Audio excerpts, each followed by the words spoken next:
ஆசியாவின் பொருளாதாரம் வேகமாக வளர்ந்து வரும் கண்ட பொருளாதாரமாகும் மற்றும் gross domestic product based on purchasing power parity அடிப்படையில் மிகப்பெரிய கண்ட பொருளாதாரமாகவும் உள்ளது.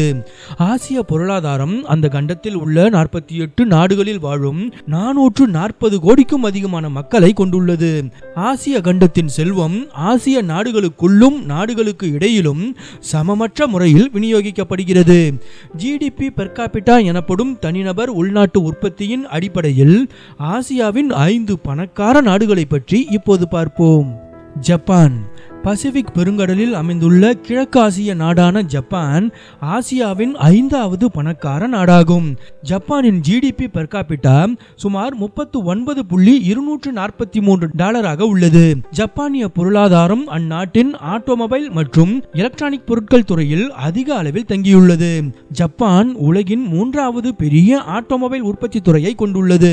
மேலும் ஜப்பான் உலகின் மிகப்பெரிய எலக்ட்ரானிக்ஸ் பொருட்கள் உற்பத்தி துறையையும் கொண்டுள்ளது. உலகின் மிக நவீனமயமான நாடுகளில் ஒன்றாக உள்ள ஜப்பான் உலகளவில் மிகப்பெரிய கடன் கொடுக்கும் நாடாகவும் உள்ளது.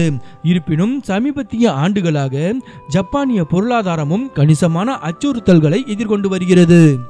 United Arab Emirates. ஐக்கிய அரபு அமீரகத்தின் ஜிடிபி பெர் கேபிட்டா சுமார் $50,349 உள்ளது. இது ஆசியாவின் 4வது அதிகபட்சமாகும். மேற்காசியாவில் அரேபிய தீபகற்பத்தின் தென்கிழக்கு முனையில் அமைந்துள்ள ஐக்கிய அரபு அமீரகத்தில் சுமார் 78 லட்சம் வெளிநாட்டினர் மற்றும் 14 லட்சம் எமிரேட்டிகள் உட்பட சுமார் 92 லட்சம் மக்கள் வசிக்கின்றனர். ஐக்கிய அரபு அமீரகத்தின் பொருளாதாரம் கல்ஃப் கோஆபரேஷன் கவுன்சிலில் உள்ள உறுப்பு நாடுகளில் சவுதி அரேபியாவுக்கு அடுத்தபடியாக ஜிடிபி அடிப்படையில் 2வது பெரியது. தொழில் செய்வதற்கு சிறந்த நாடுகளின் பட்டியலில் ஐக்கிய அரபு அமீரகம் உலகில் 26வது இடத்தை பிடித்துள்ளது.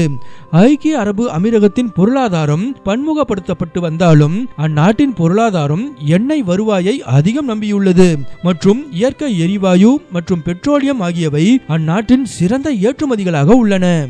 இஸ்ரேல்.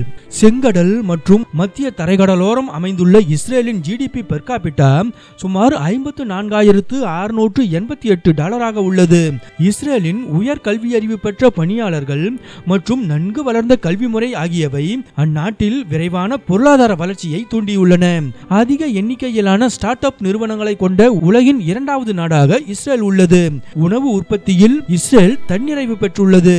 இயந்திரங்கள், பட்டை தீட்டிய வைரங்கள், ரசாயனங்கள், ஆடைகள், விவசாய பொருட்கள் போன்றவை இஸ்ரேலின் முக்கிய ஏற்றுமதிகளாக உள்ளன. சிங்கப்பூர்.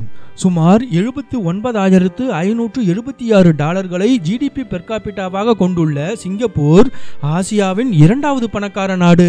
இந்த தென்கிழக்கு ஆசிய நாடு ஒரு பிரதான தீவு மற்றும் 62 குட்டி தீவுகளால் ஆன ஒரு நாடு. சிங்கப்பூர் வலுவான சந்தை பொருளாதாரத்தை கொண்டுள்ளது. உலகிலேயே ஊழல் குறைந்த நாடுகளுள் ஒன்றான சிங்கப்பூர் வர்த்தகங்கள் செய்வதற்கான சாதகமான நாடாகவும் உள்ளது. சிங்கப்பூரின் சாதகமான முதலீட்டு சூழல் உலக முதலீட்டாளர்களை அதிக அளவில் இருக்கின்றது. சிங்கப்பூர் நவீனமயமாக்கலையும் தொழில் முனைவையும் ஊக்குவிக்கிறது. சிங்கப்பூரின் துறைமுகம் கார்கோ டன்னேஜ் அடிப்படையில் உலகின் 2வது பரபரப்பான துறைமுகமாக உள்ளது. கட்டார். அரேபிய தீபகற்பத்தின் வடகிழக்கு கடற்கரையில் அமைந்துள்ள மேற்காசிய நாடான கட்டாரின் ஜிடிபி பெர் கேபிட்டா சுமார் $84,516 ஆகும். ஆசியாவின் முதல் பணக்கார நாடாக இருக்கும் கட்டார் அதன் நில எல்லையை சவுதி அரேபியாவுடன் மட்டுமே பகிர்ந்து கொள்கிறது. கட்டாரின் பொருளாதாரம் பெட்ரோலியம் மற்றும் திரவமாக்கப்பட்ட இயற்கை எரிவாயு ஏற்றுமதியை அடிப்படையாக கொண்டது.